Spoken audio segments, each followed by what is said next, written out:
तुम्ही मोबाईलवर रील्स पाहता का? आजकाल इंस्टा, फेसबुक, यूट्यूब शॉर्टवरून एक व्हिडिओ खूप दिसतो. त्यात स्वामींचा किंवा देवाचा फोटो असतो. मागून एक कॉम्प्युटराइज आवाज येतो किंवा एखाद्या महिला पुरुषाचा आवाज येतो. हे तुमच्या समोर बरेचदा असे व्हिडिओ आले असतील. हा व्हिडिओ तुमच्या समोर आला आहे म्हणजे तुमच्या अडचणी दूर होतील आता. धनलाभ तुम्हाला मिळेल. तुम्हाला खूप चांगली बातमी मिळेल.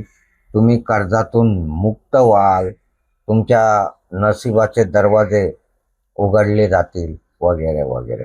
त्यासाठी तुम्हाला काय सांगितलं जातं? हा व्हिडिओ 5 लोकांना शेअर करा किंवा कमेंटमध्ये जो फोटो असतो आलेला त्या देवाचं नाव लिहायला सांगितलं जातं. तर तुम्ही विचार करता का मित्रांनो?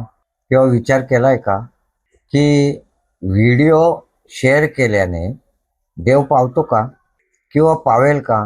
किंवा कुठल्या देवाने असं सांगितलंय का या देवाच्या नावावर काही खेळ चालू आहे? आज मी यावरच बोलणार आहे. तेव्हा संपूर्ण व्हिडिओ पहा. मी हेमंत कुमार केळकर. मित्रांनो, हा कोणताही चमत्कार नाहीये. हा सोशल मीडियाच्या सिस्टमचा एक नियम आहे. तुम्ही जेव्हा व्हिडिओवर कमेंट करता तेव्हा तो व्हिडिओ अजून लोकांपर्यंत जातो.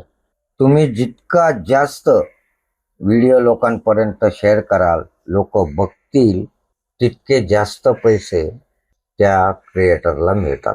म्हणजे तुमच्या भक्तीचा वापर करून क्रिएटर, समोरचा माणूस आपले पैसे वाढवत असतो. आपल्या हिंदू धर्मात कर्माला महत्व आहे. स्वामी समर्थांनी काय सांगितलंय? भिवू नकोस, मी तुझ्या पाठीशी आहे. म्हणजे कर्म करत राहा, मी पाठीशी आहे.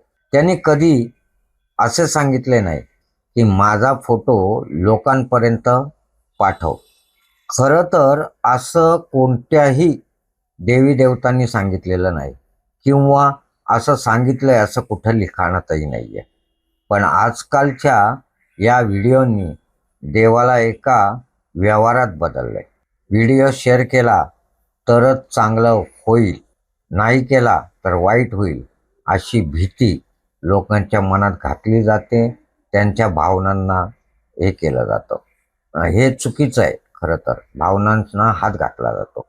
आज प्रत्येक माणूस चिंतेत आहे. कोणाला नोकरी हवी आहे, कोणाला पैशांची अडचण आहे, कोणाच्या घरात प्रॉब्लेम आहे. व्हिडिओ बनवणारे हेच ओळखतात. ते लोकांच्या याच आशेचा फायदा घेतात. खरे तर सरकारने अंधश्रद्धा निर्मूलन कायद्याअंतर्गत अशा अफवा पसरवणाऱ्यांवर कारवाई करायला हवी. त्यांचे अकाउंट ब्लॉक करायला हवी. त्यांच्यावर गुन्हे नोंदवायला हवे. पण हे सरकार करत नाही. म्हणूनच अशा लोकांचं फावतं. असो मित्रांनो, देव आपल्या मनात असतो, हे कायम लक्षात ठेवा. तो आपल्या चांगल्या कर्मात असतो, हेही लक्षात घ्या. त्यामुळे पुढच्या वेळी जर असा व्हिडिओ तुमच्या समोर दिसला किंवा आला तो तो शेअर करणे टाळा, थांबवा. खऱ्या भक्तीला बाजारापासून दूर ठेवा, ही विनंती मी आपल्याला या व्हिडिओच्या माध्यमातून करतो. तुम्हाला याबद्दल काय वाटतं? कमेंट करून नक्की सांगा. व्हिडिओ आवडला असल्यास व्हिडिओला लाईक करा, शेअर करा. तेवर धन्यवाद. जय हिंद, जय महाराष्ट्र.